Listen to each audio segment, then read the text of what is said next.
सगळ्यांचं अतिशय मनापासून स्वागत. खरं म्हणजे झूमवर आपण हे सत्र करणार होतो, पण आज झूमवर दिवसभरात काही अडचणी आहेत, काही प्रश्न आहेत, त्यामुळे सगळ्यांनाच आपली झूमची सेशन्स रद्द करावी लागलेली आहेत. आणि त्यामुळं मी आता इथं आलेलो आहे फेसबुक लाईव्हवर. आणि खरं तर झूममुळे थोडासा उशीर झाला. आपण अगोदर असं म्हटलं होतं की 5 वाजता सुरुवात करायची, पण प्रत्यक्षात मात्र आपल्याला तासभर उशीर झाला. याचं मुख्य कारण जे आहे ते अर्थातच तांत्रिक अडचण हे असल्यामुळे आपण हा उशीर केलेला आहे. पण आता आपल्याला सुरू करायला काही हरकत नाही. ठीक आहे. सगळ्यात पहिल्यांदा सगळ्या मित्रांचं मी अतिशय मनापासून स्वागत करतो. आणि सुरुवातीलाच नितीन मते, गोपाळ नेवे, अमोल पाटील, संजय रेंदाळकर अशा सगळ्याच सन्मित्रांचं कौतुक करतो खरं म्हणजे. कारण लॉकडाऊनच्या कालावधीमध्ये अशा प्रकारची अभिनव कल्पना त्यांच्या मनामध्ये आली आणि ती कल्पना फारच महत्त्वाची होती. मुळामध्ये या प्रकारची बौद्धिक व्याख्यानं आयोजित करणं फार महत्त्वाचं आहे. राष्ट्र सेवा दलाच्या इचलकरंजी विभागानं अशा प्रकारचे कार्यक्रम सातत्यानं सुरू केलेले आहेत. नुकत्याच त्यांच्या एका व्याख्यानाला मी आलो होतो, तेव्हा साधारणपणे हाच विषय होता. आणि हे व्याख्यान द्यावं अशी जेव्हा कल्पना पुढे आली तेव्हा वंदना मते, अमोल. तर आता आपण सुरुवात करूया. गांधी अधिक नेहरू अधिक आंबेडकर बरोबर भारत अशा प्रकारची मांडणी मी करावी असं सगळ्या जणांचं म्हणणं आहे. आणि जवळपास 70 लोक आता मला इथे दिसत आहेत. तर साधारणपणे ठीक आहे, अशा प्रकारच्या भाषणांना 70 लोक पुरेसे आहेत. किती लोक आहेत हा काही फार मोठा मुद्दाच नाही आहे. माझी मांडणी मला करणं जास्त आवश्यक वाटतं. तुमच्यापैकी अनेकांना माहिती असेल की आम्ही भारताचे लोक हे माझं पुस्तक आलं. त्याच्यानंतर त्याच पुस्तकातला एक भाग म्हणून मी गांधी अधिक नेहरू अधिक आंबेडकर बरोबर भारत अशा स्वरूपाची सुद्धा मांडणी केली. पण आजही गांधी अधिक नेहरू अधिक आंबेडकर अशी मांडणी करताना सुद्धा पुन्हा आपल्याला ते बोलत राहावं लागतं, कारण अनेकांना हा मुद्दा लक्षात येत नाही. विशेषतः अशा कालावधीमध्ये की ज्या कालावधीमध्ये महापुरुषांचं अपहरण करण्याचा मोठा डाव सुरू आहे आणि त्या डावाला बऱ्यापैकी यश येत आहे. ह्या लोकांची ही सवय आजची नाही आहे. गौतम बुद्धाला विष्णूचा अवतार मानणारे असे हे लोक आहेत. त्यांनी गांधींनाही प्रातस्मरणीय ठरवलं. त्यांनी बाबासाहेबांचंही अपहरण करायचा प्रयत्न सातत्यानं सुरू ठेवलेला आहे. अगदी कम्युनिस्ट असणाऱ्या नास्तिक भगतसिंगाचं सुद्धा अपहरण या लोकांनी केलेलं आहे किंवा हा प्रयत्न सुरू आहे. तर हे मुळामध्ये होतं यासाठी, कारण या सगळ्या व्यक्तींकडे आपण नीटपणे बघत नाही आणि म्हणून मग त्यांचं अपहरण केलं जातं. गांधींचं अपहरण करण्याचा प्रयत्न होतो, आंबेडकरांचं अपहरण करण्याचा प्रयत्न होतो आणि नेहरूंची प्रतिमा सातत्यानं मलिन केली जाते. कारण नेहरूंचं अपहरण करून चालत नाही, त्यांची प्रतिमा मलिन करावी लागते. असा डाव या सगळ्या लोकांचा आहे. आणि अशावेळी आपल्याला गांधी अधिक नेहरू अधिक आंबेडकर हे तिघं एकत्रितपणे मांडण्याची आवश्यकता 3 कारणांसाठी आहे. पहिलं म्हणजे गांधी नेहरू आंबेडकरांनी काय केलं हे समजून घेतल्याशिवाय तुम्हाला भारताची कल्पना कळत नाही. आयडिया ऑफ इंडिया समजली पाहिजे, म्हणून हे समजलं पाहिजे. हा पहिला भाग आहे. दुसरं म्हणजे जेव्हा तुम्ही या तिघांना एकत्र करता तेव्हा यांचं अपहरण होऊ शकत नाही. तुम्ही सुटा गांधी मांडलात तर अपहरण होईल, सुटे आंबेडकर मांडले तर अपहरण होईल. पण जेव्हा गांधी अधिक नेहरू अधिक आंबेडकर ही राजकीय प्रक्रिया तुम्ही मांडता तेवढी घट्ट असते की मग कोणाचंही अपहरण होऊ शकत नाही. दुसरा मुद्दा आहे. आणि तिसरा त्याहून महत्त्वाचा मुद्दा माझ्या लेखी जो आहे तो मुद्दा असा आहे याच्यामध्ये की मुळामध्ये गांधी अधिक नेहरू अधिक आंबेडकर बरोबर भारत असं लक्षात घेताना आपण गांधी नेहरू आंबेडकरांचे भक्त होणं अपेक्षित नाही आहे. हे बाबासाहेब म्हणाले होते की कोणाचंही भक्त होऊ नका. आणि भक्त होणं हा लोकशाही समोरचा सगळ्यात मोठा धोका आहे असं बाबासाहेब त्या कालावधीमध्ये म्हणाले होते. आता आपण ते बघतोच आहोत की भक्त होणं हा किती मोठा धोका आहे. मुद्दा असा आहे की त्यामुळे यांचा भक्त होणं, या तिघांचा गौरव करणं हा मुद्दा नाही आहे. या तिघांनी जी वाट दाखवलेली आहे त्या वाटेवरून आपल्याला पुढं धावायचं आहे. शेवटी असं आहे की कोरोना येणार आहे 2020मध्ये हे काही गांधी नेहरू आंबेडकरांना माहिती नव्हतं. कोरोनानंतरचा भारत कसा असणार आहे हे काही त्या तिघांनी सांगितलेलं नाही आहे. पण ती वाटचाल आपल्यालाच करायची आहे. पण त्यासाठी या तिघांना नजरेसमोर ठेवून या तिघांच्या सोबत आपल्याला वाटचाल करायची आहे हे लक्षात घेतलं पाहिजे. आणि म्हणून गांधी अधिक नेहरू अधिक आंबेडकर बरोबर भारत अशी मांडणी करताना मी इतिहासामध्ये रमतो आहे असं अजिबात नाही, किंवा मला तो सगळा इतिहास सांगायचा आहे लोकांना, केवळ ते अजिबातच नाही आहे. मला आयडिया ऑफ इंडिया भारताची कल्पना सांगायची आहे आणि भारताची कल्पना मांडत आपल्याला कुठल्या दिशेनं पुढे जायचं आहे याच्या अनुषंगानं ही मांडणी जास्त उपयुक्त आहे. आणि हे समीकरण जेव्हा मी म्हणतो तेव्हा तो विचार आहे, गांधींचा विचार, नेहरूंचा विचार, आंबेडकरांचा विचार आणि मग ती आयडिया ऑफ इंडिया या दिशेनं आपल्याला पुढे जायचं आहे. आणि म्हणून आपल्याला ही मांडणी करणं फार आवश्यक आहे. कधी नव्हे ते आजच्या कालावधीमध्ये तर ही मांडणी करणं जास्तच गरजेचं आणि अपरिहार्य झालेलं आहे. म्हणून आपण हे बोलतो आहोत. गंमत बघा, म्हणजे डॉक्टर यशवंत सोनवणे यांनी गांधीवर एक शिबिर ठेवलं. दरवर्षी ते घेतात. जवळपास 16 वर्ष त्या शिबिराला झाली. तिथेही बीजभाषण करताना 2 महिन्यांपूर्वी मी ही मांडणी यातली बरीचशी केलेली आहे. माझ्या पुस्तकात केलेली आहे. इचलकरंजीमध्ये ज्या व्याख्यानाला मला संजय रेंदाळकरांनी बोलावलं होतं, तिथं पण ही मांडणी मी केलेली आहे. मुद्दा असा आहे की मुळामध्ये गांधी अधिक नेहरू अधिक आंबेडकर बरोबर भारत ही मांडणी करताना मुळात भारताच्या अनुषंगाने काही बोललं पाहिजे. आता मी जे सांगतोय मी तुम्हाला थोडा मागे घेऊन जातो. आपण 2020मध्ये आहोत. मी जी गोष्ट सांगणार आहे ती आहे इसवी सन 1888ची. 1888ची ही गोष्ट आहे. तेव्हा भारतीय राष्ट्रीय काँग्रेस स्थापन होऊन केवळ 3 वर्ष पूर्ण झालेली होती. आणि त्याच कालावधीमध्ये आपलं मुंबईतलं CST, ज्याला पूर्वी VT स्टेशन म्हणायचे, तेही बांधून पूर्ण झालेलं होतं. असा हा काळ आहे. या कालावधीमध्ये इंग्लंडमध्ये जॉन स्ट्रेची नावाच्या विचारवंताची काही व्याख्यानं ठेवली गेली. ही जवळपास 7 व्याख्यानं होती. जॉन स्ट्रेचींचं व्याख्यान ठेवण्याची भूमिकाच अशी होती, इंग्रजांना हे माहिती होतं की आता 57च्या युद्धानंतर आपण आता भारत बऱ्यापैकी काबीज करतो आहोत. भारतावर आपल्याला राज्य करायचं आहे. ज्या देशावर राज्य करायचं आहे तो देश समजून घेतला पाहिजे. आणि म्हणून त्यांनी मुद्दाम असं ठरवलं की हा भारत समजून घ्यायचा असेल तर कोणाला बोलवायचं. जॉन स्ट्रेची हा तेव्हा केवळ विचारवंत नव्हता, तर त्यानं या उपखंडामध्ये बराच काळ काम केलं होतं, अधिकारी म्हणून, सनदी अधिकारी म्हणून. आणि म्हणून जॉन स्ट्रेचीची व्याख्यानं इंग्लंडमध्ये आयोजित केली गेली की आम्हाला भारत समजावून सांगा. जॉन स्ट्रेचीनं 7 व्याख्यानं दिली 1888मध्ये. आणि 7 व्याख्यानं दिली. त्या व्याख्यानांचं पुस्तक पण पुढे आलं, इंडिया याच नावानं. गंमत बघा की जॉन स्ट्रेची समारोप करताना जे बोलला ते फार महत्त्वाचं आहे. जॉन स्ट्रेची असं म्हणाले की भारताबद्दल तुम्हाला मी आता एवढी व्याख्यानं दिली, बरंच बोललो, पण भारताबद्दल एकच गोष्ट खरी आहे. समारोप करताना मी तुम्हाला सांगतो, भारताबद्दल एकच गोष्ट खरी आहे, आणि ती म्हणजे भारत नावाचं प्रकरण अस्तित्वातच नाही. भारत नावाचा देश अस्तित्वात नाही, तो कधीही अस्तित्वात येऊ शकत नाही. त्यावर ते पुढे असं म्हणतात, याचं कारण जेवढं साधर्म्य युरोपातल्या 2 देशांमध्ये आहे तेवढंही साधर्म्य पंजाबमध्ये आणि बंगालमध्ये नाही. तेवढंही साधर्म्य महाराष्ट्र किंवा पंजाबमध्ये नाही. आणि जर एवढं वैविध्य असेल, एवढं वेगळेपण असेल, तर हा देश म्हणून एकत्र येण्याची सुतराम शक्यता नाही. हे जॉन स्ट्रेची म्हणाला 1888मध्ये.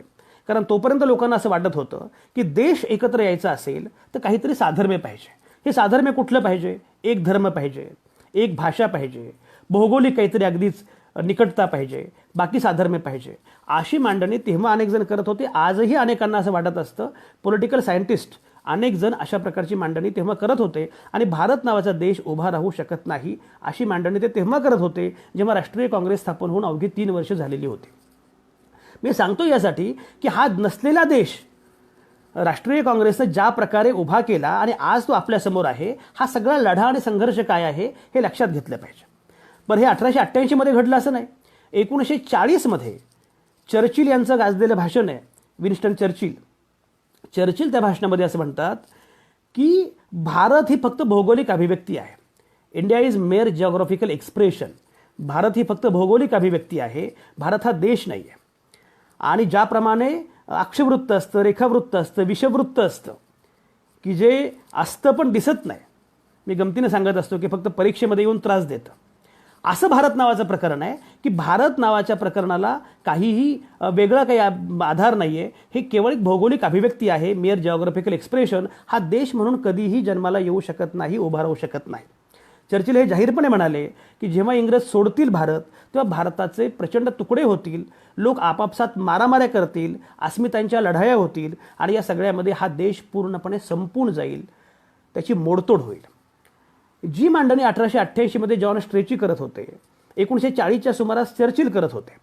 बरं, चर्चिलची राजकीय भूमिका वगैरे सोडून द्या, पण चर्चिल हे नोबेल विजेते लेखक आहेत. त्यामुळे त्यांचं म्हणणं हे त्या अर्थानं गंभीरपणे घ्यायला पाहिजे की एवढे सगळे प्रश्न भारताच्या समोर होते आणि तरीही भारत नावाचा देश उभा राहिला, दिमाखात झेपावला आणि पुढे पुढेच जातो आहे. मग गंमत बघा की हे घडलं कसं काय. हे आयडिया ऑफ इंडिया काय आहे की काहीही हे सगळं कोसळेल असं वाटलं लोकांना. हे कोसळलं तर नाहीच, उलट पक्षी उभं राहिलं. भारत आणि पाकिस्तान या दोघांचा जन्म एकाच दिवशी झाला. जरी पाकिस्तान आपले स्वातंत्र्य दिन 14 ऑगस्ट वगैरे म्हणत असलं तरी मुळामध्ये एका दिवशी झाला, कारण स्वातंत्र्याचीच फाळणी झाली. भारत वेगळा झाला, पाकिस्तान वेगळा झाला. पाकिस्ताननं धर्माच्या आधारावर आपलं सगळं राज्य उभं केलं, आपला देश उभा केला. भारतानं मात्र धर्माचा आधार मानला नाही. स्वातंत्र्य, समता, बंधुता या मूल्यांवर भारत उभा राहिला, सेक्युलर मूल्यांवर भारत उभा राहिला. मग काय झालं, भारत आणि पाकिस्तान याच्यामध्ये काय फरक आहे? डॉक्टर आयेशा सिद्दीका नावाच्या एक प्रख्यात पाकिस्तानी अभ्यासक आणि विचारवंत आहेत.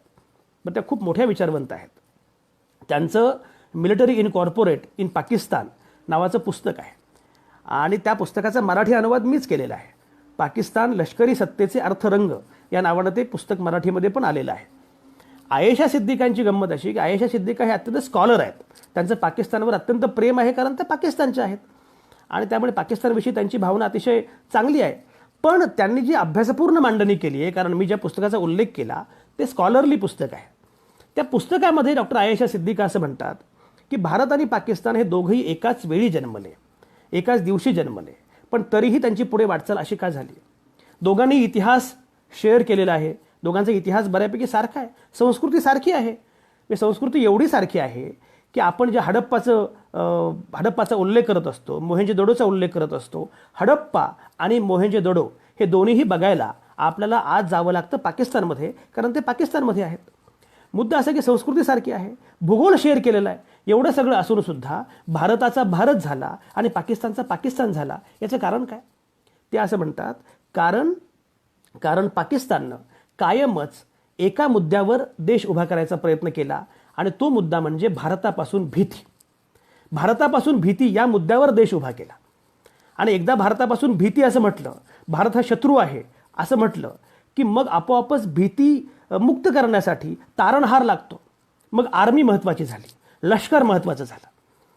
तिकडे एकदा भारत हा हिंदूंचा आहे असं उगाच ठरवलं आणि आपण मुस्लिम आहोत असं ठरवलं की धर्माचा आयाम महत्त्वाचा झाला आणि मग अल्लाह महत्त्वाचा झाला. आपल्यामध्ये ती क्षमता नाही, कुवत नाही, पण तरीही आपल्याला भारतासारख्या महाकाय देशाशी लढायचं आहे असं म्हटलं की मग अमेरिकेसारख्या देशाचं मिंधे पण आलं. तेव्हा अमेरिकेचं होतं, आता आणखी देश बदलला असेल. पण अल्लाह आर्मी आणि अमेरिका या विळख्यामध्ये पाकिस्तान कोसळला. भारतानं मात्र आपल्या विचार विश्वाचा केंद्रबिंदू पाकिस्तान ठेवला नाही. पाकिस्तानला धडा शिकवला, पाकिस्तानचा पराभव पण केला, हे सगळं केलं, पण त्यांच्या विचार विश्वाचा केंद्रबिंदू भारताच्या कधीच पाकिस्तान नव्हता. पाकिस्तानपासून भीती हा नव्हता. भारताचा केंद्रबिंदू होता स्वतः भारत आणि भारतामधले लोक. इथला सर्वसामान्य माणूस, आम्ही भारताचे लोक, हा भारताचा केंद्रबिंदू होता आणि म्हणून भारत झाला, पाकिस्तान झाला. हे आपण लक्षात घेतलं पाहिजे. एक बघा, गांधी आणि नेहरू आणि आंबेडकर यांच्या अनुषंगानं मांडणी करताना हा देश ज्या प्रकारे उभा केला, म्हणजे मी नेहमी असं म्हणतो की गांधी हे या देशाचे राष्ट्रपिता आहेत, बाबासाहेब हे राज्यघटनेचे शिल्पकार आहेत आणि नेहरू हे आधुनिक भारताचे निर्माते आहेत. त्यामुळे या तिघांना, कारण जी काही स्वातंत्र्य चळवळीमधून जी मूल्ये विकसित झाली, गंमत बघा, मुळामध्ये भारत जो निर्माण झाला त्याच्यामध्ये स्वातंत्र्य चळवळीचा वाटा फार मोठा होता. स्वातंत्र्य चळवळ ज्या मूल्यांवर गांधींनी उभी केली ती मूल्यच अहिंसेची होती, ती मूल्य सत्याची होती. त्यामुळे ही सगळी मूल्ये लक्षात घेतली पाहिजे. याच्यावर स्वातंत्र्य चळवळ उभी राहिली. गांधींनी कधीही हिंसेचा पुरस्कार केला नाही. गांधी कधी असं म्हणाले नाहीत की सगळे ब्रिटिश ख्रिश्चन आहेत आणि या ख्रिश्चनांना बाहेर काढू. त्यांनी धर्माचा आयाम दिला नाही. त्यामुळे गांधींनी स्वातंत्र्य चळवळीमधून जी मूल्ये विकसित केली आणि त्यानंतर पुढे भारत तयार करताना, संविधान तयार करताना बाबासाहेबांनी जी दृष्टी दिली आणि जे संविधान दिलं ते बाबासाहेब, आणि पुन्हा पहिले पंतप्रधान म्हणून नेहरू जेव्हा आले तेव्हा नेहरूंनी ज्या प्रकारे या देशाची उभारणी केली, नेहरूंसारखा नेता 17 वर्ष पहिली आपल्याला पंतप्रधान म्हणून लाभला, हे आपलं भाग्य आहे. आपण सगळे राष्ट्रसेवा दलाचे कार्यकर्ते आहोत, आपण भाग्य नशीब मानत नाही, पण मी ज्याला भाग्य या शब्दाला जो एक आपला सामाजिक अर्थ आहे त्या अर्थानं म्हणतोय की आपण भाग्यवान आहोत की आपल्याला पंडित नेहरूंसारखा माणूस हा या देशाचा पहिला पंतप्रधान होता. म्हणून भारत झाला. तुम्हाला कल्पना आहे, जे लोक सांगत असतात ना की गांधी विरुद्ध आंबेडकर, नेहरू विरुद्ध आंबेडकर, त्यांना ही मांडणी नीटपणे समजावून यासाठी सांगितली पाहिजे की भारतामध्ये बघा, भारतामध्ये 1947ला भारत वेगळा झाला, फाळणी झाली, सगळं झालं. त्याच्यानंतर 1949च्या नोव्हेंबरमध्ये राज्यघटना तयार झाली. 1950ला भारत ऑफिशियली प्रजासत्ताक झाला आणि 1952ला पहिली सार्वत्रिक निवडणूक झाली. ज्या गतीनं आपण पुढे गेलो, याच्या उलट पाकिस्तानमध्ये काय झालं? पाकिस्तानमध्ये तुम्हाला गंमत माहिती आहे का की पाकिस्तानमध्ये जोगेंद्रनाथ मंडल हे बाबासाहेबांचेच अनुयायी, ते मूळचे बंगालचे, ते नंतर मुस्लिम लीगमध्ये गेले, पण शेड्यूल कास्ट फेडरेशनची स्थापना बंगालमध्ये त्यांनी केली बाबासाहेबांच्या सोबत. असे जोगेंद्रनाथ मंडल ते अत्यंत स्कॉलर, महत्त्वाचे असे. पाकिस्तान वेगळा झाल्यानंतर जोगेंद्रनाथ मंडल हे पाकिस्तानमध्ये गेले. त्यांनी घटना लिहिण्याचा प्रयत्न केला. ते तेव्हा मसुदा समितीचे हंगामी अध्यक्ष पण होते. पाकिस्तानच्या घटना परिषदेमध्ये जे 99 लोक होते पहिल्या, त्या 99 लोकांमध्ये जोगेंद्रनाथ मंडल हे होते. ते पहिले कायदामंत्री होते पाकिस्तानचे. पण 2 वर्षातच त्यांचा भ्रमनिरास झाला आणि त्यांनी पाकिस्तान सोडला. पाकिस्तान सोडून ते भारतामध्ये परतले आणि पुढे त्यांचं 66मध्ये निधन झालं भारतामध्येच. कारण त्यांच्या असं लक्षात आलं की पाकिस्तानमध्ये मला ही संधी मिळणार नाही, मला काही जागा मिळणार नाही. हा फाउंडिंग फादर खरं म्हणजे पाकिस्तानचा, पाकिस्तानमध्ये त्यांचा उल्लेखही केला जात नाही. आणि पुढे काय झालं पाकिस्तानचं? पुढे पाकिस्तानमध्ये तुम्ही कल्पना करा, 47ला भारत स्वतंत्र, 49ला घटना तयार, 50ला प्रजासत्ताक, 52ला सार्वत्रिक निवडणूक. हे आपण हा प्रवास केला आणि पाकिस्तानमध्ये काय झालं? मंडल तर कायदेमंत्रीपदाचा राजीनामा देऊन घरी आलेच, पण घटना तयारच झाली नाही. 1947 साली काम सुरू झालं. 1956 पर्यंत पाकिस्तानची राज्यघटना तयार झालेली नव्हती. 1956ला राज्यघटना तयार झाली, पण पुन्हा ती सस्पेंड केली गेली आणि एवढं करून शेवटी पाकिस्तानला त्यांची राज्यघटना मिळाली. 1973मध्ये जुल्फिकार अली भुत्तो तेव्हा पंतप्रधान होते. म्हणजे भारताला 1952मध्ये पहिली सार्वत्रिक निवडणूक झालेली होती आणि 1973 पर्यंत पाकिस्तानला धड राज्यघटना मिळालेली नव्हती. 1973ला राज्यघटना मिळाली पाकिस्तानला आणि पुन्हा 1977ला जिया उलक यांनी लष्करी उठाव केला आणि ती घटना संपली. तुम्ही कल्पना करा, हा जो प्रवास आहे, एकीकडे हे चित्र आणि दुसरीकडे आपलं चित्र. गांधी, नेहरू, आंबेडकर यांनी एकत्रितपणे असणं म्हणजे काय असतं?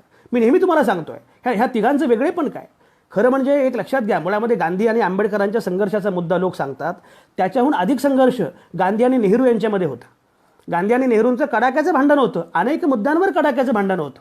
अर्थकारणाविषयी, औद्योगिकरणा धोरणांच्या अनुषंगानं, लष्कर आणि संरक्षण याच्या संदर्भामध्ये, आण्विक ऊर्जा आणि या मुद्द्यांवर, अनेक मुद्द्यांवर गांधींचं आणि नेहरूंचं काही भांडण नव्हतं असं नाही, हा मुद्दा असतोच. पण त्याच्यामध्ये गंमत लक्षात घ्या, गांधी आणि नेहरू एकत्र होते. म्हणजे तुम्हाला माहिती आहे का की गांधी हे काय, म्हणजे दोघांमध्ये किती वेगळेपण आहे बघा गांधीमध्ये आणि नेहरूंमध्ये. गांधी हे फाटके, आपल्याला माहिती आहे, फाटका पंचा घेऊन जाणार आहे आणि नेहरू मात्र रुबाबदार राहणार आहे. मी त्यांचे कपडे पॅरिसहून इस्त्री होऊन यायचे वगैरे अशा थापा लोक मारतात, तो मुद्दा खरा नाही.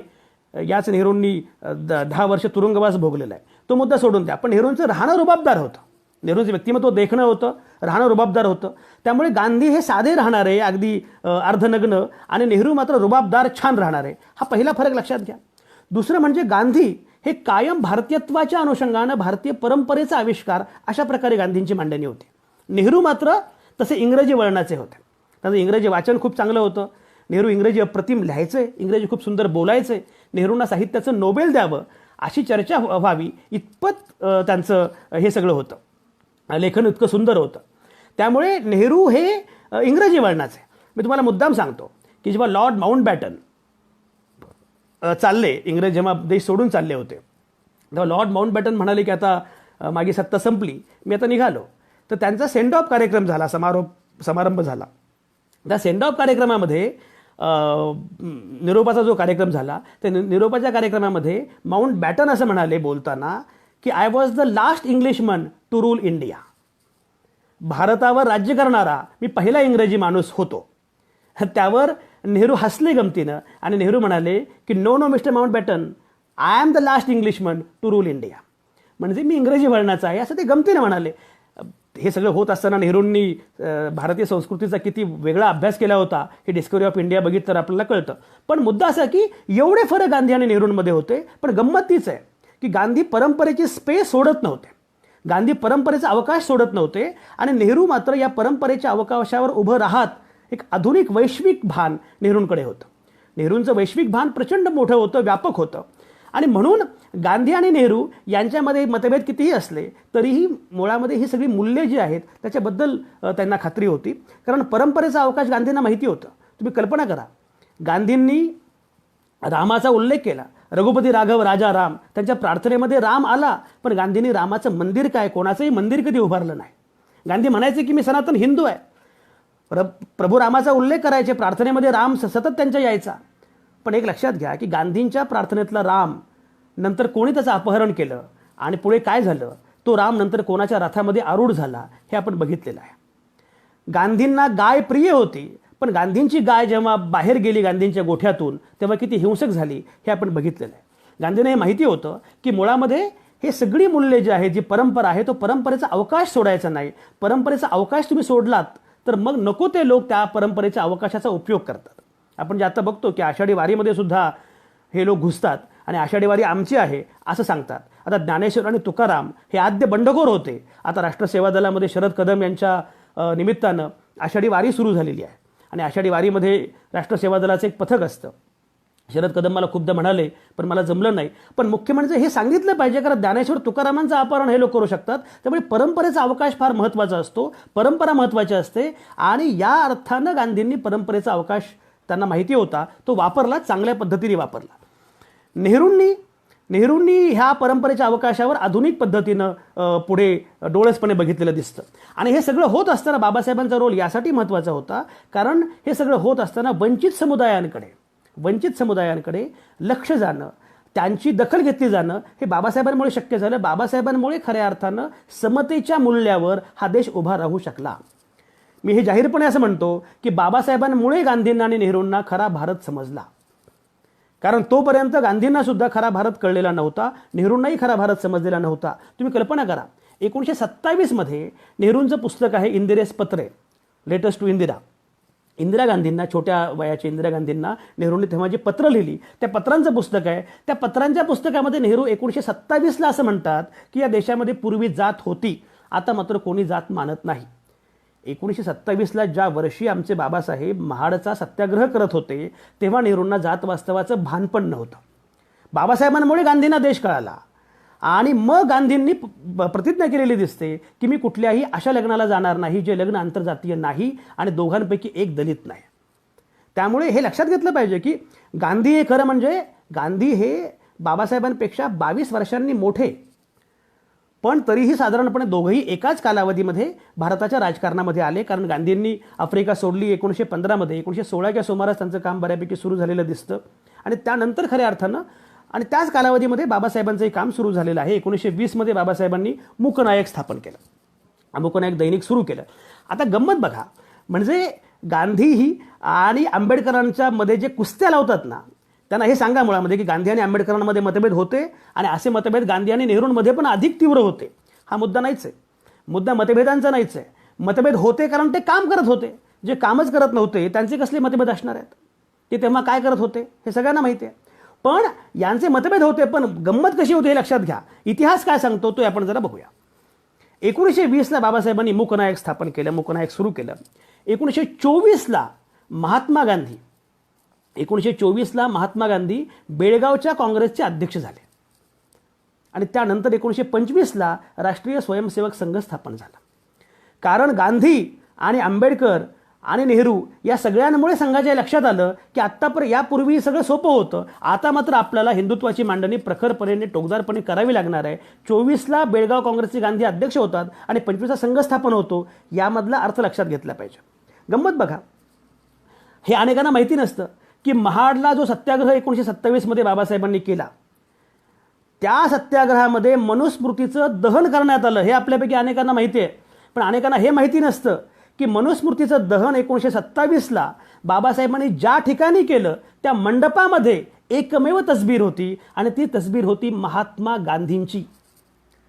1927ला म्हणजे 1920ला मूकनायक सुरू झालं. बाबासाहेब बऱ्यापैकी काळ त्यांनी पाहिलं होतं राजकारण. ते काँग्रेसचे सदस्य तेव्हाही नव्हते, पण 1927 मध्ये महाडच्या सत्याग्रहाच्या मंडपामध्ये महात्मा गांधींची तसबीर ठेवलेली असणं ही किती मोठी गोष्ट आहे. 1929ला बाबासाहेबांनी बहिष्कृत भारतमध्ये एक लेख लिहिलेला आहे आणि बहिष्कृत भारतच्या लेखामध्ये बाबासाहेब असं म्हणतात की हिंदू धर्म हा अत्यंत कोडगा आहे, तो अनेकांना गिळंकृत करतो. तुम्ही काही पुरोगामी मुद्दा मांडलात, परिवर्तनवादी मुद्दा मांडलात तर तो टाळ्या वाजवतो, पण तो त्यालाही गिळंकृत करून टाकतो आणि स्वतः मात्र बदलत नाही. जे तुला स्वतःला हवं तेच करतो. आणि हे सांगताना ते असं म्हणतात की गौतम बुद्धाचं काय झालं? गौतम बुद्धाला या लोकांनी विष्णूचा अवतार करून टाकलं. बुद्ध गेल्यानंतर 400 वर्षांनी मनुस्मृती आली. ज्या बुद्धानं जातीभेद टाळण्यासाठी, उच्चाटन करण्यासाठी सातत्यानं काम केलं, जातीअंताचा पुरस्कार केला, त्या गौतम बुद्धाला या लोकांनी विष्णूचा अवतार ठरवलं आणि पुढं ते असं म्हणतात की महात्मा गांधींबद्दल सुद्धा हिंदू समाज तेच करतो आहे.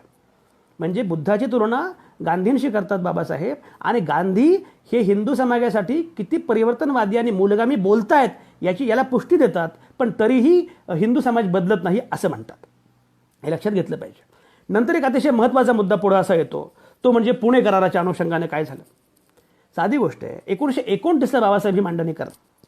मुळामध्ये आपण हे लक्षात घेतलं पाहिजे की 1932चा जो पुणे करार झाला, त्या पुणे करारामध्ये काय ठरलं. लोकांना जे वाटतं ना की गांधींनी उपोषण केलं आणि गांधींचे प्राण वाचवण्यासाठी बाबासाहेबांनी सही केली, ठीक आहे, ती केली असेलच, कारण ते दोघेही तेवढे सुज्ञ आणि समंजस होते. सगळ्यात महत्त्वाचा मुद्दा असा आहे की गांधींनी तेव्हा काय केलं आणि आंबेडकरांनी काय केलं, याच्याकडे तेव्हाच्या वासहतिक राजकारणाच्या संदर्भामधून बघायला पाहिजे. गांधींनी तेव्हा घेतलेली भूमिका आणि आंबेडकरांनी तेव्हा घेतलेली भूमिका, या दोन्ही भूमिका हा त्यांच्या भूमिकांचा गाभा नव्हता, हे लक्षात घेतलं पाहिजे. त्यांची भूमिका वेगळीच होती, पण त्या राजकारणाची अपरिहार्यता होती, म्हणून ते घडलं. बरं, घडलं काय हे पण लक्षात घ्या. पुणे करारानुसार काय घडलं. मुद्दा असा होता की तेव्हा रॅमसे मॅकडोनाल्डचा जातीय निवाडा आला होता आणि त्याच्यानंतर स्वतंत्र मतदारसंघाची मागणी पुढे आली होती अस्पृश्यांसाठी. बाबासाहेबांनी मुद्दा मांडला होता, अस्पृश्यांसाठी स्वतंत्र मतदारसंघ असले पाहिजेत. गांधींचं म्हणणं असं होतं की अस्पृश्यांसाठी स्वतंत्र मतदारसंघ नकोत, कारण स्वतंत्र मतदारसंघ, एक लक्षात घ्या, राखीव जागा वेगळ्या आणि स्वतंत्र मतदारसंघ वेगळे, आपल्यापैकी अनेकांना हेच समजत नाही. स्वतंत्र मतदारसंघ म्हणजे काय हेच आपल्यापैकी अनेकांना समजत नाही. असे मतदारसंघ की ज्याच्यामध्ये केवळ अस्पृश्यच असतील त्यांचेच मतदारसंघ. म्हणजे समजा एक मतदारसंघ असेल तर त्या मतदारसंघांमध्ये तुम्ही कुठल्या मतदारसंघातले आहात एवढं सांगितलं तरी तुम्ही अस्पृश्य आहात हे समजतं, आणि तुमचाच मतदारसंघ, तुमचाच खासदार, तुम्ही काय करायचं ते करा. हे म्हणजे अस्पृश्य हिंदूंना स्पृश्य हिंदूंपासून वेगळं करण्याचा डाव आहे. अशी मांडणी गांधींची होती. गांधी म्हणाले की असं नाही चालणार, कारण हे अस्पृश्य हिंदूंपासून जर स्पृश्य हिंदू वेगळे झाले तर त्याचा उलटपक्षी फटका बसेल आणि त्यामुळे अस्पृश्य आणखी मागे जातील आणि स्पृश्य हिंदूंमध्ये सुधारणा होणार नाही. त्यामुळे गांधींची भूमिका एकच होती की राखीव जागा दिल्या पाहिजेत, आणि राखीव जागा उलटपक्षी जातीय निवाड्यानुसार काही 77-78 जागा मिळणार होत्या. उलटपक्षी दलितांना स्वतंत्र वेगळे प्रतिनिधित्व मिळालं पाहिजे, राखीव जागा मिळाल्या पाहिजेत, अशी मांडणी गांधींनी केली. आणि त्यानंतर दलितांना 151 जागा मिळाल्या, आणि त्या मिळाल्यानंतर आंबेडकरही असं म्हणाले की मला जे अपेक्षित होतं त्यापेक्षा हे जास्त मिळालेलं आहे, आणि त्यामुळे त्यांनी गांधींचंही अभिनंदन केलं आणि लोकांनाही सांगितलं की हे आता चांगलं झालेलं आहे. मला ते लक्षात घ्या. मुळामध्ये पुणे कराराच्या अनुषंगानं बाबासाहेबांची ही मांडणी होती, अस्पृश्यांना वेगळे मतदारसंघ हवेत, याच्यामध्ये काही शंका नाही. पण ते सांगत असताना बाबासाहेब जी मांडणी करतायत आणि गांधी जी मांडणी करतायत ती लक्षात घेतली पाहिजे. मुळामध्ये मला एक सांगा, जर अस्पृश्य मतदारसंघ वेगळे पाहिजेत अशी बाबासाहेबांची मांडणी असेल तर त्यापूर्वी सायमन कमिशनच्या समोर जी साक्ष झाली, त्या सायमन कमिशनच्या समोरच्या साक्षीमध्ये हाच उल्लेख बाबासाहेबांनी का नाही केला. सायमन कमिशन समोर जी साक्ष झाली त्याच्यामध्ये मी फेसबुकवर उल्लेख केला आहे. बाबासाहेब आंबेडकरांचं लेखन आणि याचं जे दुसरा खंड आहे त्या दुसऱ्या खंडाच्या 465 क्रमांकाच्या पानावर हा उल्लेख आहे, ती साक्ष आहे. बाबासाहेब जेव्हा साक्ष देतात सायमन कमिशनच्या समोर, तेव्हा बाबासाहेब असं म्हणतात जाहीरपणे त्या सायमन कमिशनला की मला राखीव जागा पाहिजे आहेत आणि प्रौढ मताधिकार पाहिजे आहे. आणि मग सायमन कमिशन असं विचारतं की समजा प्रौढ मताधिकार नसेल तर मग तुम्ही काय करणार. तेव्हा मग बाबासाहेब असं म्हणतात की जर प्रौढ मताधिकार दिला नाही तर मात्र मी स्वतंत्र मतदारसंघ मागेन, पण प्रौढ मताधिकार असतील तर मात्र मला स्वतंत्र मतदारसंघ नकोत. हीच भूमिका बाबासाहेबांची होती. मला साधी गोष्ट सांगा, संविधान निर्माण करत असताना बाबासाहेबांनी याचा आग्रह का धरला नाही, स्वतंत्र मतदारसंघ हवेत याचा आग्रह का धरला नाही, कारण ते बाबासाहेबांनाही नको होतं. मुळामध्ये सगळ्यात महत्त्वाचा मुद्दा असा आहे की बाबासाहेबांना त्या निमित्तानं अस्पृश्यांचा मुद्दा राजकारणाच्या केंद्रस्थानी आणायचा होता. देशपातळीवर अस्पृश्यांच्या अनुषंगाने कोणी बोलायलाच तयार नव्हतं, यांचं बाकी राजकारण सुरू होतं, पण ही मांडणी होत नव्हती. अस्पृश्यांचा मुद्दा पुणे करारामुळे बाबासाहेबांनी केंद्रस्थानी आणला, राजकारणाचं हे महत्त्वाचं मांडलं पाहिजे. दुसरं गांधींना काय करायचं होतं, गांधींना हिंदूंना सांगायचं होतं, स्पृश्य हिंदूंना सांगायचं होतं की तुम्ही अस्पृश्यता मानत असाल तर तुम्ही स्वराज्याला लायक नाही आहात. गांधींनी कायम स्पृश्य हिंदूंना हे सांगण्याचा प्रयत्न केला. तुम्ही कल्पना करा, जर गांधी हे तशाच अर्थाचे असते तर एका हिंदुत्ववादी संघटनेच्या माणसांनीच गांधींचा खून का केला असता? नथुराम गोडसे नावाचा हिंदुत्ववादी संघटनेचा माणूस गांधींचा खून का करतो? जेव्हा गांधी म्हणतात की मी हिंदू आहे, मी सनातन हिंदू आहे, पण गांधींचं हिंदुत्व हे बाबासाहेबांच्या हिंदुत्वाशी बाबासाहेबांच्या मानवतेशीच जोडणारं होतं, याची कल्पना त्या तथाकथित हिंदुत्ववाद्यांना होती. आणि म्हणून लक्षात घेतलं पाहिजे की गांधी आणि आंबेडकर हे पुणे कराराच्या अनुषंगानं त्यांचे मतभेद जरी झाले असले तरी अंतिमतः अस्पृश्यांना स्वतंत्र मतदारसंघ असावेत अशी मागणी बाबासाहेबांचीही नव्हती, गांधींची असण्याचा मुद्दाच नाही आहे. गांधींना स्पृश्य आणि अस्पृश्य अशी हिंदू धर्मामध्ये फाळणी करायची नव्हती आणि त्यासाठी गांधी जी मांडणी करत होते हे आपण बघितलं पाहिजे. हा पुणे कराराचा मुद्दा आहे, बरोबर आहे.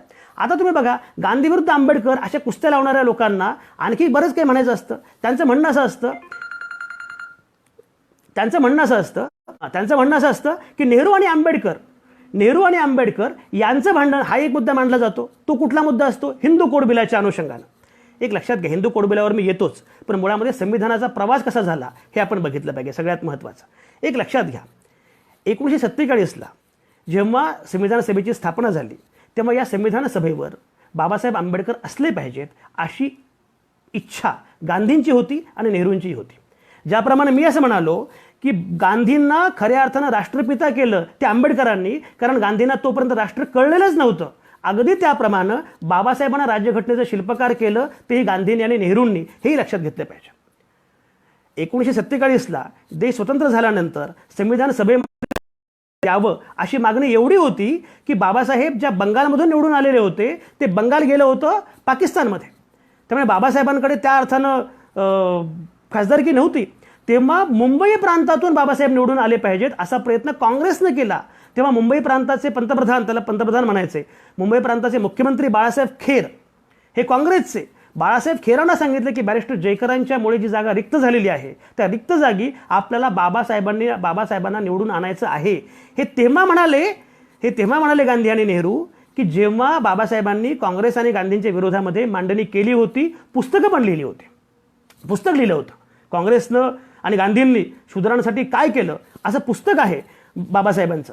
पण त्या पुस्तकानंतरची ही घटना आहे की संविधान सभेमध्ये बाबासाहेब आले पाहिजेत यासाठी बाळासाहेब खेरांना सांगितलं गेलं आणि मग बाळासाहेब खेरांनी ते अगदी मान्य केलं आणि त्यानंतर आंबेडकर हे काँग्रेसच्या उमेदवारीवर निवडून आले. हे लक्षात घ्या, बाबासाहेबांनी काँग्रेसची उमेदवारी अर्ज भरलेला आहे, काँग्रेसचे जळतं घर आहे असं बाबासाहेब म्हणाले. असं जे लोक तुम्हाला सांगतात ते लोक तुम्हाला हे सांगणार नाहीत की बाबासाहेबांनी मुळामध्ये काँग्रेसच्या उमेदवारीवर ते आले आणि संविधान सभेमध्ये आले आणि त्याच्यानंतर ते मसुदा समितीचे अध्यक्ष झाले.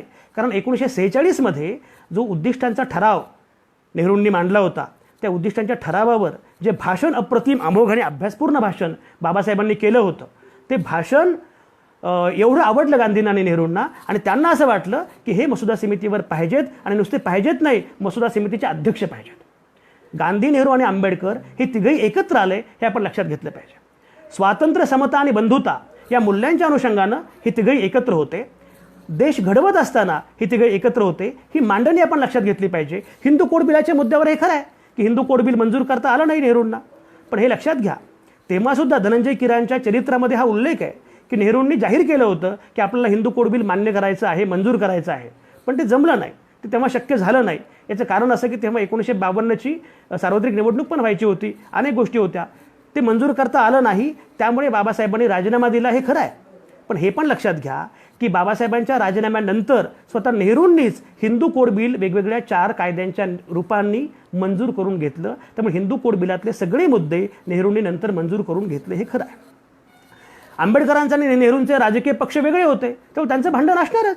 राजकीय पक्ष वेगळे होते, एकमेकांचे विरोधक होते, हे सगळं खरं आहे. पण हे सगळं होत असताना सुद्धा मुळामध्ये गांधी, नेहरू, आंबेडकर हे एकत्र होते हे आपण लक्षात घेतलं पाहिजे. तिघांची मांडणी किती एकत्र होती बघा. आपण जर बघितलं, आता भारत माता की जयचं बरंच पीक आलेलं आहे, भारत माता की जय आणि जा पाकिस्तानला असं बरंच पीक आलेलं आहे. तुम्ही गंमत बघा की आम्ही भारताचे लोक हा केंद्रबिंदू आहे, हे गांधी, नेहरू, आंबेडकर या तिघांनाही कसं माहिती होतं आणि कसं आवश्यक वाटत होतं याची काही उदाहरणं तुम्हाला मी सांगतो.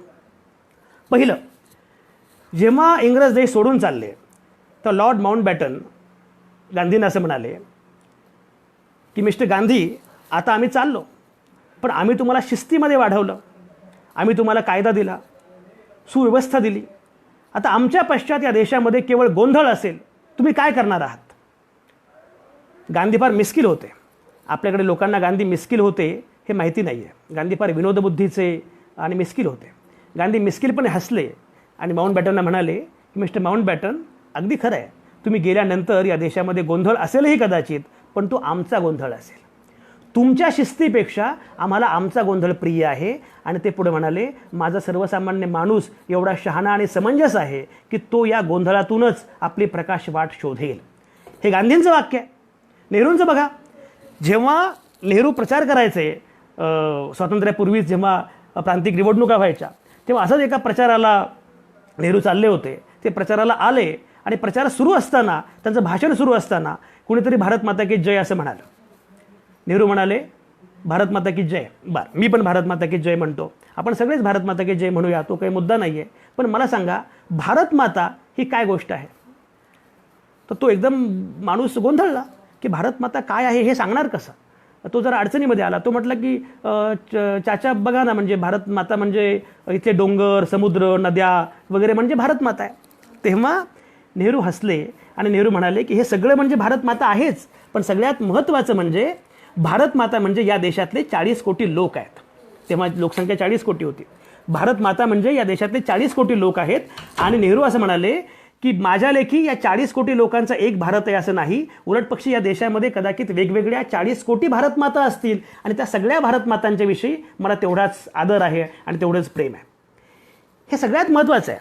या तिघांची ही जी मांडणी आहे ना, ती मांडणी या अर्थानं लक्षात घेतली पाहिजे. आंबेडकर काय म्हणाले, जेव्हा 25 नोव्हेंबर 1949ला आंबेडकरांचं संविधान सभेमध्ये भाषण आहे, त्या भाषणामध्ये आंबेडकर असं म्हणतात की राज्यघटना शेवटी काय देईल, राज्यघटना शेवटी काय देईल, कायदे मंडळ, कार्यकारी मंडळ, न्याय मंडळ अवयव देईल, असे अवयव देईल, पण या घटनेमध्ये प्राण फुंकतील आम्ही भारताचे लोक. हे वाक्य मी पुन्हा सांगतो. बाबासाहेब काय म्हणतात, संविधान सभेमध्ये भाषण करताना बाबासाहेब असं म्हणतात की मी राज्यघटना आता आपण सादर केलेली आहे, कायदे मंडळ, कार्यकारी मंडळ, न्याय मंडळ असे अवयव या राज्यघटनेने दिलेले आहेत, पण या अवयवांमध्ये प्राण फुंकणार आहेत आम्ही भारताचे लोक, कारण आम्ही भारताचे लोक हेच महत्त्वाचे आहेत. सर्वसामान्य माणूस हा केंद्रबिंदू आहे. गांधी, नेहरू, आंबेडकर या तिघांची मांडणी ही होती. या अर्थानं आपण भारत समजून घेतला पाहिजे. भारताची खरी कल्पना काय आहे, आयडिया ऑफ इंडिया काय आहे, याचा मी मागाशी उल्लेख केला. स्वातंत्र्य, समता, बंधुता, धर्मनिरपेक्षता या मूल्यांवर जो देश उभा करण्याचा प्रयत्न केला, तो देश काय आहे हे समजून घेतलं पाहिजे. आणि म्हणून या तिघांमध्ये मतभेद होते, मतभेद नव्हते असं नाही, पण मुळांमध्ये मूल्यांच्या अनुषंगाने जी मांडणी होती ती मांडणी समजून घेतली पाहिजे. साधी गोष्ट आहे बघा, म्हणजे अभिव्यक्ती स्वातंत्र्य, प्रत्येकाला आपला विचार मांडता आला पाहिजे, प्रत्येकाला आपला मुद्दा मांडता आला पाहिजे. याच्या अनुषंगानं तिघंही तेच मांडत होते. तुम्हाला अनेकांना नेहरूंची गोष्ट माहिती असेल. एका व्याख्यानामध्ये मी ती गोष्ट सांगितली होती, माझ्या पुस्तकात पण ती आहे. 1937मध्ये एक मुखपत्र कलकत्त्याहून निघत होतं, एक राजकीय पत्र होतं, पॉलिटिकल जर्नल म्हणूया, मुखपत्र नव्हे, एक पॉलिटिकल जर्नल प्रसिद्ध होत होतं कलकत्त्यामधून. त्या कलकत्त्यामधून जे जर्नल प्रसिद्ध व्हायचं, त्याच्यामध्ये एक लेख असा छापून आला की नेहरू हे फार थोर आहेत, नेहरूंची मांडणी फार चांगली आहे वगैरे सगळं ठीक आहे, पण नेहरूंवर भारतीयांचं जरा जास्त प्रेम आहे आणि नेहरूंपासून आपण सावध राहिलं पाहिजे, कारण कदाचित नेहरू या लोकप्रियतेचा गैरफायदा घेतील आणि नेहरू उद्याची हुकुमशहा होऊ शकतील. असा तो लेख होता. तो लेख, त्या लेखावर कोणाचं नाव नव्हतं. तो लेख जेव्हा आला तेव्हा अनेकांना धक्का बसला, कारण नेहरू तेव्हा डार्लिंग होते, नेहरू अत्यंत लोकप्रिय होते. नेहरूंसारख्या लोकप्रिय नेत्याच्याबद्दल या प्रकारची भाषा कोणी वापरली, नेहरू भारताचे हुकुमशहा होऊ शकतील असं कोण म्हणतंय, लोकांना धक्का बसला. नंतर समजलं की हा लेख दस्तूरखुद्द नेहरूंनीच लिहिलेला होता. नेहरूंना विचारलं की तुम्ही हा लेख का लिहिलात, नेहरू भारताचे हुकुमशहा होतील आणि म्हणून नेहरूंपासून पण सावध राहिलं पाहिजे, कोणावरही एवढं प्रेम करायची गरज नाही, नेत्याची चिकित्सा केली पाहिजे असं नेहरूंनी लिहिलं होतं. तर नेहरूंना जेव्हा विचारलं तेव्हा नेहरू असं म्हणाले, माझ्या देशावर खूप प्रेम आहे, माझ्या देशातल्या लोकांचंही माझ्यावर खूप प्रेम आहे, पण मला अनेकदा भीती वाटते की आपल्या देशातले लोक काही वेळा या अतिरेकी प्रेमाचा, नेत्यावरच्या अतिरेकी प्रेमाचा जर फार कहर झाला तर एखादा नेता याचा गैरफायदा घेऊ शकतो आणि हुकुमशाहीकडे जाऊ शकतो. त्यामुळे नेत्याची चिकित्सा झालीच पाहिजे, त्याच्यावर आंधळं प्रेम चालणार नाही. 2020मध्ये ही घटना मला फारच महत्त्वाची वाटते. आंधळं प्रेम नेत्यावर करू नका, आणि हुकुमशाहीच्या दिशेनं कुठलाही नेता जाता कामा नये हे नेहरू म्हणतायत. शंकरसारखा व्यंगचित्रकार नेहरूंच्या विरोधामध्ये व्यंगचित्र काढत होता. नेहरूंची एका अर्थानं टिंगलटवाळी करत होता. आणि तेव्हा नेहरूंनी शंकर यांना फोन केला. नेहरूंना गाढव म्हटलं गेलं. त्यांनी शंकरला फोन केला आणि शंकर या व्यंगचित्रकाराला नेहरू म्हणाले, मिस्टर शंकर, या गाढवासोबत चहा प्यायला तुम्हाला आवडेल का? आणि नंतर शंकरच्या व्यंगचित्रांचं जे पुस्तक निघालं त्याला प्रस्तावना नेहरूंचीच आहे आणि त्याचं हेडिंगच आहे, डोंट स्पेअर मी. ही लोकशाही मूल्य ना, याला लक्षात घ्या. गांधी आणि नेहरू आणि आंबेडकर एकत्र होते ते या अर्थानं एकत्र होते. कुठला तरी संदर्भ सांगायचा, 1932ला काय झालं, इकडे काय झालं, हे वाक्य काय, ते वाक्य काय, सोडून द्या. लोकशाहीच्या अनुषंगानं बाबासाहेब हेच म्हणाले. बाबासाहेबांचं लोकशाहीवरचं गाजलेलं भाषण आहे. त्या गाजलेल्या भाषणामध्ये बाबासाहेब असं म्हणतात, लोकशाहीसाठी सगळ्यात आवश्यक मुद्दा काय असेल ते विरोधक असल्याशिवाय लोकशाही अस्तित्वात येऊ शकत नाही. विरोधाची कायम स्पेस असली पाहिजे. ती स्पेस नसेल तर लोकशाही संपेल, लोकशाही जिवंत राहणार नाही. हे बाबासाहेब जाहीरपणे सांगतात. बाबासाहेबांचंच पुन्हा 25 नोव्हेंबर 1949 मागाचं जे भाषण आहे त्यातला एक मुद्दा पुन्हा कोट करतो. बाबासाहेब असं म्हणतात की तुम्ही एखादा मुद्दा मांडलात आणि तुमचा मुद्दा मला पटला नाही तर तुमचा मुद्दा खोडून काढण्यासाठी मी माझी बुद्धीपणाला लावेन. पण तुम्हाला तुमचा मुद्दा मांडता यावा यासाठी जीवाची बाजी लावेन. माझ्या विरोधातला मुद्दा सुद्धा तुम्हाला मांडता आला पाहिजे आणि त्यासाठी मी जीवाची बाजी लावायला तयार आहे. हे नेहरू, हे आंबेडकर. हे लक्षात घ्या की या पद्धतीनं नेहरू काय म्हणतात, आंबेडकर काय म्हणतात की लोकशाहीमध्ये विरोधाची स्पेस असली पाहिजे. लोकशाहीमध्ये तुम्हाला तुमचा मुद्दा मांडता आला पाहिजे. अभिव्यक्ती स्वातंत्र्याची गळचेपी होता कामा नये. याच अनुषंगाने या तिघांची मांडणी आहे हे आपण लक्षात घेतलं पाहिजे. आजच्या संदर्भामध्ये गांधी, नेहरू, आंबेडकर महत्त्वाचे आहेत याची मांडणी ही आहे आणि म्हणून हे लक्षात घेतलं पाहिजे. मला असं वाटतं की मुळामध्ये राज्यघटनेच्या अनुषंगानं, संविधानाच्या अनुषंगानं हे तीनही नेते एकत्र होते आणि म्हणूनच बाबासाहेब म्हणाले की मी पहिल्यांदा भारतीय आहे आणि मी अंतिमतः सुद्धा भारतीय आहे. एक लक्षात घ्या, समतेबद्दल किती आस्था होती आणि किती काय मुद्दा होता. काय म्हणाले बाबासाहेब असं म्हणाले की 26 जानेवारी 1950 या दिवशी आपण एका नव्या जगामध्ये प्रवेश करणार आहोत. हे नवं जग खूप चांगलं आहे पण ते आंतरविरोधपूर्ण असणार आहे. कारण तिथे राजकीय आयुष्यामध्ये समता असेल, एक व्यक्ती एक मूल्य असेल राजकीय आयुष्यामध्ये, पण सामाजिक जीवनामध्ये मात्र अशा प्रकारची व्यवस्था नसेल, अशा प्रकारची समता नसेल तर मात्र ही लोकशाही संपेल. इंटू पेरील असा शब्द येईल जर सामाजिक समता नसेल तर. त्यामुळे समता ही पूर्व अट आहे. स्वातंत्र्य, समता, बंधुता मांडताना बाबासाहेब या सगळ्या मूल्यांचा उल्लेख करतात. आणखी महत्त्वाचा मुद्दा बघा, मागे मी एक पोस्ट केली होती. ती पोस्ट अशी होती की जेव्हा कोरोनाचा संसर्ग झाला आणि त्यानंतर मोदींनी लॉकडाऊन जाहीर केलं. मुळामध्ये ते फार अगोदर करायला पाहिजे होतं. त्यांना उशिरा जाग आली कारण तेव्हा त्यांना नमस्ते ट्रम्प वगैरे म्हणायचं होतं. तेव्हा त्यांना मध्य प्रदेशमध्ये सत्तांतर करायचं होतं. महाराष्ट्रामध्ये पण करायची इच्छा होती पण ते जमलं नाही, हा मुद्दा वेगळा. पण तेव्हा 1 महिना उशीर केला ठीक आहे, पण लॉकडाऊन केलं.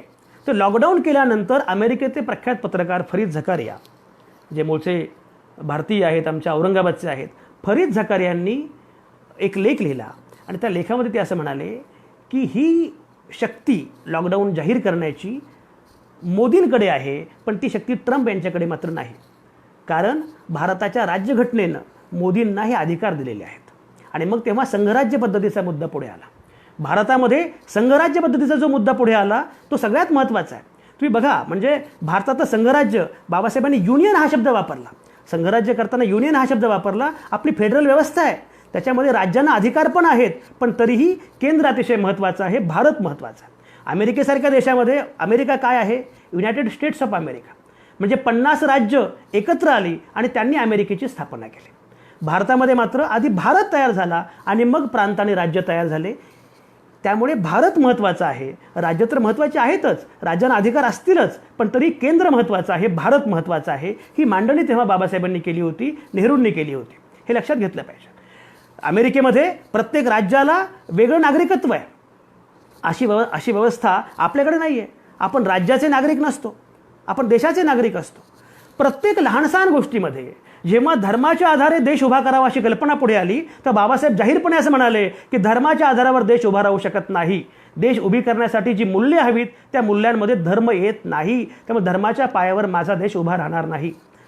तोपर्यंत अशी मांडणी केली जात होती की फाळणी झालेली आहे, त्यांचा पाकिस्तान झालेला आहे. पाकिस्तान मुस्लिम, मग जर पाकिस्तान मुस्लिमांचा असेल तर भारत हिंदूंचा आहे. त्यामुळे हा हिंदुस्थान आहे आणि हा हिंदूंचाच हिंदुस्थान असला पाहिजे अशी मांडणी होत होती. बाबासाहेबांनी सांगितलं की हा हिंदूंचा नाही, हा हिंदूंचा तर आहेच, पण हा प्रत्येक धर्माचा आहे. हा असं अजिबातच नाही की हा मुस्लिमांचा नाही, हा ख्रिश्चनांचा नाही, हा प्रत्येक धर्मियांचा आहे. त्यामुळे भारत सेक्युलर मूल्यांवर उभा राहील ही मांडणी बाबासाहेबांनी केली. किती महत्त्वाचं आहे हे. माझ्या पुस्तकामध्ये एक कविता आहे. त्या कवितेमध्ये मी असं म्हटलेलं आहे, धर्माने पेटवलेल्या वणव्यातून मिल्खासिंग धावत असतो. धर्माने पेटवलेल्या वणव्यातून मिल्खासिंग धावत असतो. धावणाऱ्या मिल्खाच्या रूपात फरहान अख्तर दिसतो. टाळ्या पिटणाऱ्या कोणालाच दोघांचाही धर्म ठाऊक नसतो. अरे तुम्ही कितीही नाकारलीत तरी हीच माझ्या देशाची गाथा आहे. भल्या भल्यांचा उतरवला तोरा, तुमची काय कथा आहे. आम्ही भारताचे लोक, हीच आमची ख्याती आहे. हे जे वेगळेपण आहे ना, म्हणजे मी गमतीने मागे असं म्हणालो होतो की हिंदू हृदय सम्राट बाळासाहेब ठाकरे यांची भूमिका करण्यासाठी सुद्धा नवाजुद्दीन सिद्दीकी शोधावा लागतो. हे भारताचं वेगळेपण आहे, हे भारताचं वैशिष्ट्य आहे. आणि हे भारताचं वेगळेपण कोणामुळे आहे? बाबासाहेबांमुळे आहे, की ज्या बाबासाहेबांनी सांगितलं धर्माच्या पायावर देश उभा राहणार नाही. हे त्या गांधींमुळे आहे, की ज्या गांधींनी ही मूल्य स्वातंत्र्य चळवळीपासूनच रुजवण्याचा प्रयत्न केला. हे त्यामुळे आहे की नेहरूंनी सेक्युलर भारताची मांडणी केली. जे लोक बाबासाहेबांचं अपहरण करू पाहतायत त्यांना हे सांगितलं पाहिजे, तुम्हाला माहिती आहे का, आज जे बाबासाहेबांचं अपहरण करतायत ते तेव्हा काय करत होते? जेव्हा बाबासाहेब संविधानाची निर्मिती करत होते तेव्हा हे संघाचे विश्व हिंदू महासभेचे लोक तेव्हा काय करत होते?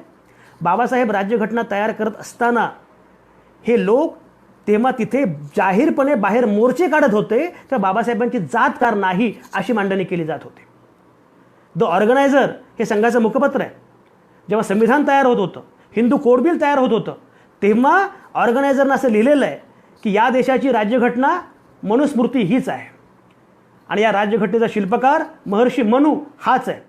त्यामुळे महर्षी मनू आणि मनुस्मृती हे जर असतील, हेच महत्त्वाचे आहेत. आणि आता कुठल्याही ऋषी आंबेडकर आणि महर्षी नेहरू यांनी नवी राज्यघटना आम्हाला देऊ नये. अशा राज्यघटनेमुळे उलटपक्षी लोक बिघडतील, अनाचार वाढेल, संस्कृती धोक्यात येईल. त्यामुळे त्यामुळे नेहरू आणि आंबेडकर यांच्या राज्यघटनेच्या प्रयत्नांना आम्ही विरोध करतो आहोत, अशा प्रकारची भूमिका ऑर्गनायझरनं मांडलेली आहे. तेव्हा गोळवलकर गुरुजी जाहीरपणे भाषणं करत होते आणि जाहीरपणे भाषणामध्ये सांगत होते, मी तुम्हाला सांगतोय काय, बाबासाहेबांची जात काढली जात होती की या जातीच्या माणसाला राज्यघटना लिहायचा अधिकार नाही. ते आता म्हणतात आम्हाला की गांधींचं आणि आंबेडकरांचं भांडण होतं. अरे गांधींचं आणि आंबेडकरांचं भांडण होतं, नेहरूंचं आणि आंबेडकरांचं भांडण होतं, हे अगदी खरं आहे. पण गांधी, नेहरू, आंबेडकर या तिघांनीच हा भारत घडवलेला आहे, या तिघांनीच ही मूल्ये आम्हाला दिलेली आहेत. तुम्ही तिथे कुठेच नव्हता आणि म्हणून आमचा देश सेक्युलर आहे, आमचा देश सर्वसामान्य हेच सूत्र आहे, हे लक्षात घेतलं पाहिजे. मागे मी एका ठिकाणी गोष्ट सांगितली होती. मी इंडोनेशियामध्ये गेलो होतो.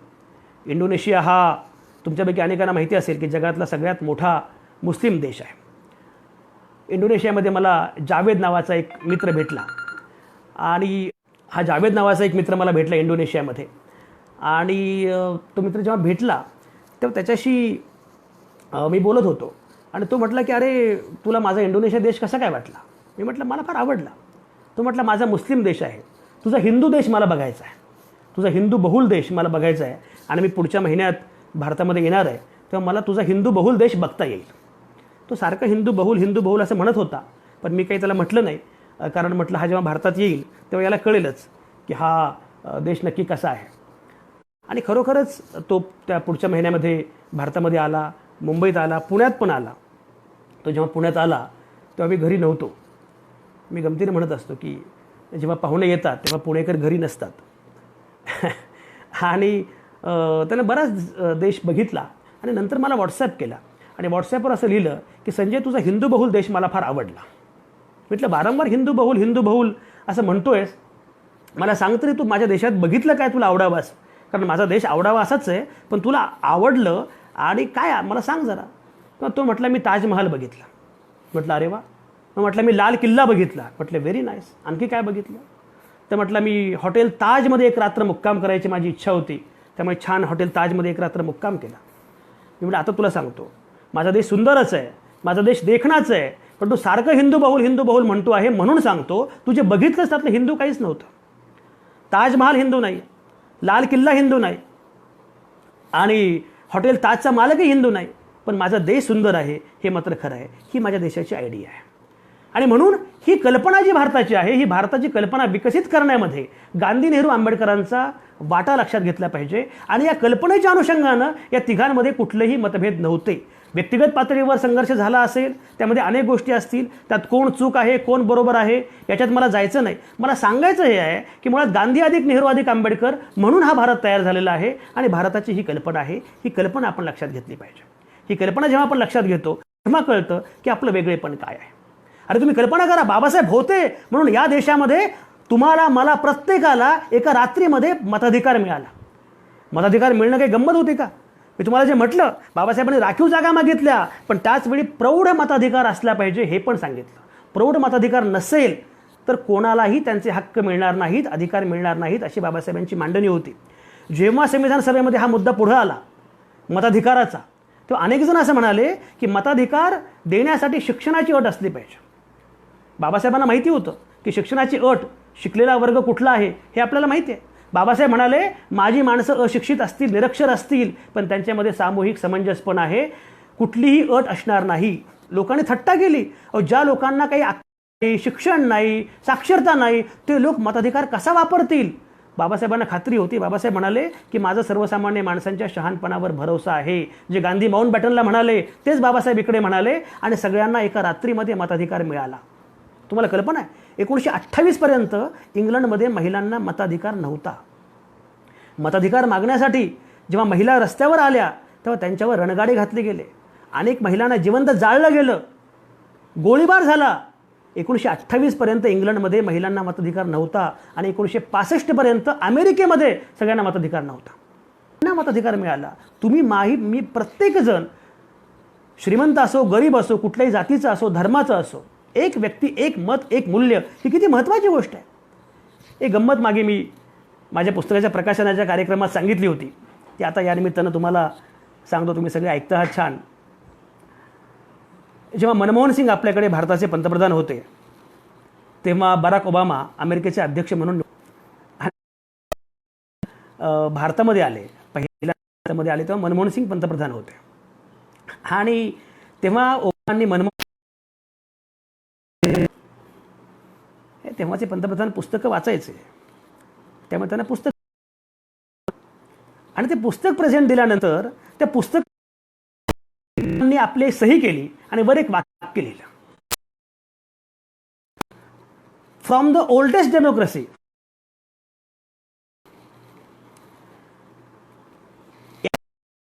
सीताराम येचुरी तिथे हजर होते.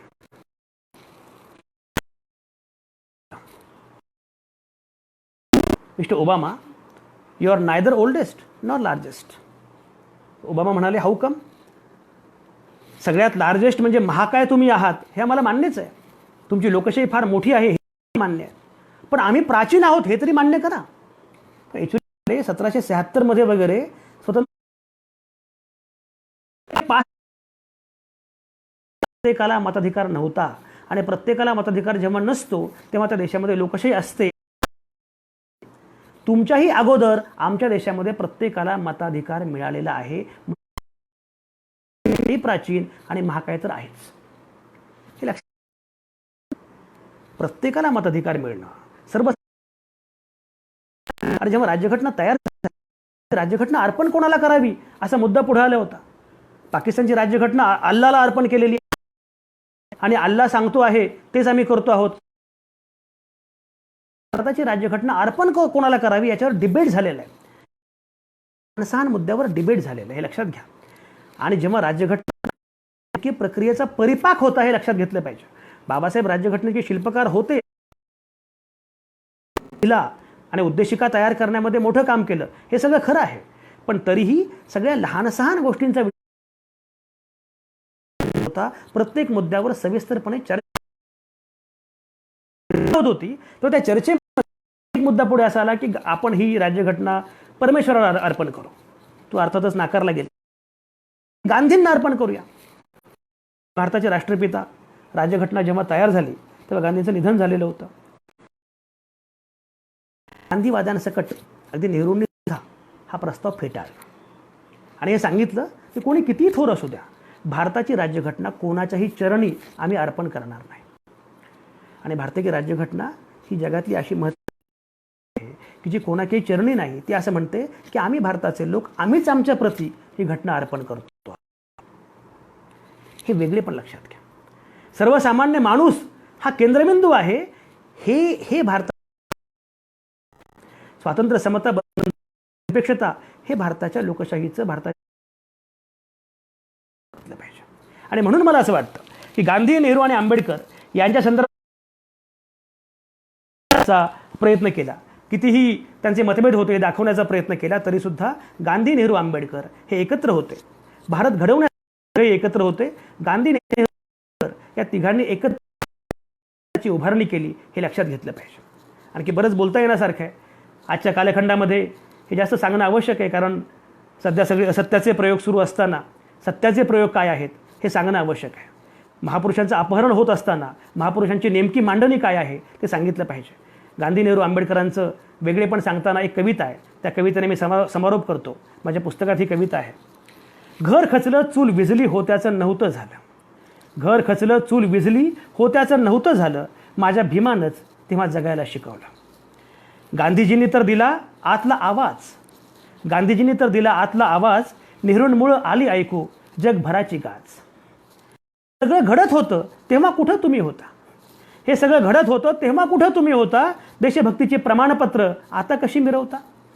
धर्मांध शेजारी पाकिस्तान, धर्मांध शेजारी दुभंगला, तरी तुमच्या हातात तोच चोथा आहे.